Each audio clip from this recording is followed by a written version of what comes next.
Picture this. You just spent your hard-earned money on what the salesman promised would transform your living room into a mini cinema. You get home, connect everything, sit down with your favorite action movie, and something feels off. The explosions sound flat, the dialogue gets lost, and you're left wondering if you made the right choice. Sound familiar? Today we're cutting through all the marketing noise and answering the question that's been keeping home theater enthusiasts up at night. Should you go with a soundbar, a 5.1 system, or jump straight to 7.1? By the end of this video, you'll know exactly which option makes sense for your space, your budget, and your actual needs. But before we dive in, do me a quick favor, hit that subscribe button and drop a like if you're tired of confusing audio advice. And here's my question for you. What sound setup are you using right now, and what's the biggest issue you're dealing with? Drop it in the comments because I read every single one, and your answer might just help someone else make the right decision. Understanding what you're actually choosing. Let's start by clearing up what these systems actually are, because the audio industry loves throwing numbers around without explaining what they mean. When you see 5.1 or 7.1, those numbers aren't random. The first number tells you how many main speakers you're dealing with. And that 0.1 at the end? That's your subwoofer, the speaker dedicated to handling those deep bass frequencies that make explosions feel real and music hit you in the chest. A soundbar is the simplest option. It's essentially one long speaker that sits under or near your TV, sometimes with a separate subwoofer. Think of it as the all-in-one solution. A 5.1 system spreads things out with 5 speakers, 3 across the front, left, center, and right, 2 behind you for surround effects, plus that subwoofer. A 7. One system takes it further by adding 2 more speakers, typically placed at the rear sides, creating an even more immersive bubble of sound around you. Now, here's what most reviews won't tell you straight up. All 3 options have gotten significantly better in recent years. Modern soundbars aren't the tinny, weak speakers from a decade ago. They now use clever processing to simulate surround sound, bouncing audio off your walls to create the illusion of speakers behind you. Some premium models even include upward firing drivers that reflect sound off your ceiling for that Dolby Atmos overhead effect. Meanwhile, discrete surround systems have become more user-friendly, with wireless rear speakers and automatic room calibration that used to require a professional installer. The real question isn't which technology is better on paper, it's which one actually makes sense for how you live. The Soundbar Reality Check. Let's talk about soundbars first, because they dominate the market for a reason. Walk into any electronics store in America or Europe, and you'll see they take up about 60% of the audio section. That's not just marketing, it's because they solve real problems for real people. If you live in a typical apartment, especially in European cities where space is tight, running speaker wires around your room isn't just inconvenient, it's often impossible. Your landlord probably wouldn't appreciate holes in the walls, and that vintage flat you're renting in London definitely doesn't have wire channels built in. A soundbar changes your audio game with literally one HDMI cable. You unbox it, place it under your TV, plug it in, and you're done. No measuring distances, no drilling, no figuring out which wire goes where. But here's where it gets interesting. Soundbars have a sweet spot, and you need to know if you're in it. They perform brilliantly in rooms under 200 square feet, which covers most bedrooms and many living rooms in urban apartments. The virtual surround processing works because the sound has walls to bounce off at reasonable distances. Put that same soundbar in a large, open concept room, and suddenly the magic disappears. The sound spreads too thin, those virtual effects can't bounce properly, and you end up with something that's just louder than your TV speakers but not actually immersive. I've tested this myself. A premium soundbar that sounded incredible in my 15 by 12 foot room felt completely lost when I moved it to my friend's open plan house, where the living room flows into the kitchen and dining area. The bass situation is another reality check. Even soundbars that come with wireless subwoofers can't match the low-frequency impact of a proper theater sub. They'll handle most action movies and music decently, but if you're the type who wants to feel every footstep of a dinosaur in Jurassic Park or the rumble of a spaceship in Dune, you'll notice the difference. That said, for 80% of content, Netflix shows, YouTube, casual movie nights, a good soundbar delivers more than enough improvement over TV speakers to justify the investment. Models like the Samsung HWQ990F, which runs between $1,500 and $1,800 in the US or $1,600 to $2,000 in Europe, even include wireless rear speakers, blurring the line between soundbars and traditional surround systems. When 5.1 systems actually make sense. Now, discrete 5.1 systems operate on a completely different philosophy. Instead of simulating surround sound, you're getting the real thing.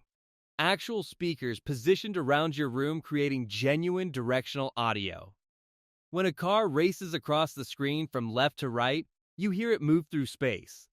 When something explodes behind the main character, your rear speakers handle that detail while the front speakers keep the dialogue clear. This isn't trickery or processing, it's how movie studios intended you to hear their content. Every major film mixed in the last 20 years was designed with this speaker layout in mind. The catch is commitment. Setting up a 5.1 system means you're planning where 5 speakers and a subwoofer will live in your room.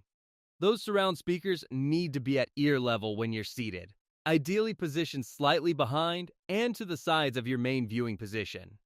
You'll need an AV receiver to power everything and handle the audio processing, and while modern receivers have made this easier with automatic calibration systems that use a microphone to optimize sound for your space, there's still a learning curve. You're looking at an afternoon of setup for someone who's comfortable with basic home improvement, or a professional installation if you want it done perfectly. Where 5.1 really shines is in medium-sized rooms, roughly 200 to 300 square feet, which describes many American living rooms perfectly. This is the Goldilocks zone where you have enough space for proper speaker placement without needing to fill a massive area. The difference in immersion is immediately noticeable. I'll never forget the first time I properly set up a 5.1 system and watched the opening battle scene of Saving Private Ryan. Hearing bullets whiz past from behind, explosions that seemed to come from specific locations, and dialogue that remained crystal clear through the chaos. It's a different experience than even the best soundbar can provide. For gaming, this advantage multiplies. Playing a first-person shooter with proper surround sound gives you a legitimate competitive edge, because you can pinpoint enemy positions by sound alone. The pricing has become surprisingly accessible too. Decent 5.1 bundles from brands like Yamaha or Kef start around $1,200 to $1,500 in the US, or $1,000 to $1,300 in the UK. These packages typically include matched speakers and a capable receiver with modern features like Dolby Atmos support and 4K pass-through. The modularity is another hidden advantage. If you decide later that you want better center channel dialogue or more powerful bass, you can upgrade individual components rather than replacing the entire system like you would with a soundbar. The 7.1 question, overkill or endgame? This brings us to 7.1. And this is where we need to have an honest conversation about diminishing returns.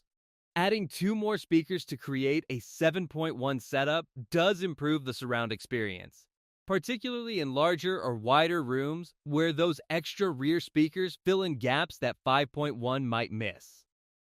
If your seating area is spread out, maybe you have a sectional couch or multiple rows of seating, 7.1 ensures everyone gets that wraparound effect.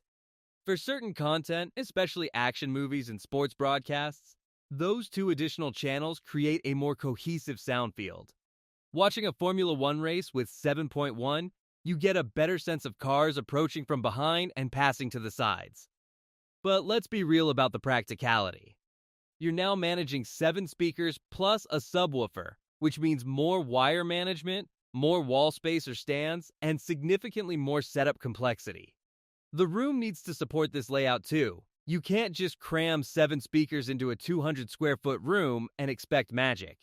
You need space for those extra speakers to breathe, which typically means rooms 300 square feet and up with layouts that actually allow rear speaker placement without blocking walkways or looking ridiculous. The cost escalates quickly as well. A proper 7.1 system with quality components easily runs $3,000 to $4,000 in the US or $3,200 to $4,500 in Europe. And that's before professional installation if you go that route. Here's my take after years of testing. For most people, 7.1 is about perfectionism rather than practicality. If you're a true home theater enthusiast with a dedicated media room and you watch reference quality content regularly, the upgrade from 5.1 to 7. 1 is noticeable and worthwhile.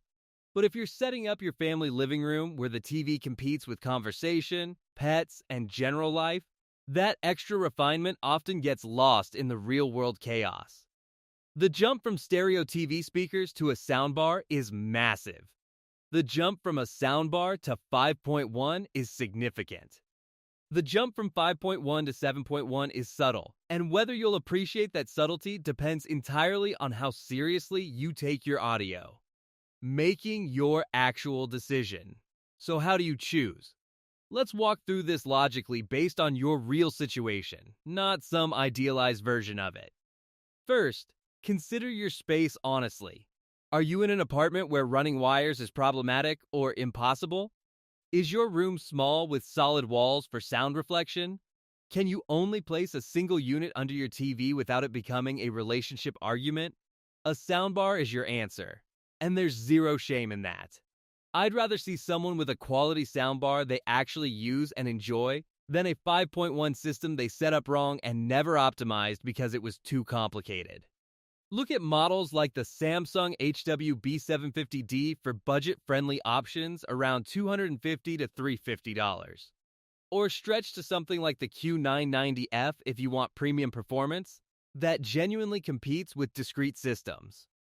If you have a proper living room with flexibility to place speakers, you're comfortable with some basic setup, and you watch enough movies or play enough games to justify the investment, 5.1 makes tremendous sense. This is especially true if you plan to stay in your current place for a while. The effort of setup pays off when you use it regularly. Brands like Yamaha, Kef, and Klipsch offer excellent bundle packages that take the guesswork out of matching components. The key is being honest about your commitment level. If you're excited about calibrating speakers and tweaking settings, you'll love it. If that sounds tedious, maybe reconsider. For 7. 1. Ask yourself this. Do you have a room large enough to truly benefit from the extra speakers? Is your viewing primarily high-quality movie content where sound design matters? Are you okay spending significantly more for an improvement that most visitors won't even notice? If you answered yes to all 3 and you're building a dedicated theater space, go for it. But if even one of those is a no, save your money and invest in better quality 5.1 components instead. A great 5.1 system will outperform a mediocre 7.1 setup every time. So, here's what this all comes down to. The best sound system is the one you'll actually set up properly and use consistently. A perfectly placed soundbar beats a poorly configured 5.1 system. A well-optimized 5.1 setup delivers more immersion than most 7.1 systems thrown together without thought. The technology has evolved to where all 3 options can sound genuinely impressive in the right context, which means your decision should be driven by your space, your lifestyle, and your honest assessment of how much complexity you're willing to manage. Don't let anyone shame you for choosing simplicity, and don't overspend on capabilities your room can't actually utilize. The goal is to enhance your enjoyment of movies, shows, and games, not to win an audiophile competition. Choose the system that makes sense for your life. Set it up correctly, and then actually sit back and enjoy it. That's the real win. If this helped you figure out your next move, hit that like button, subscribe for more honest audio advice, and drop a comment telling me what you decided. I'll see you in the next one.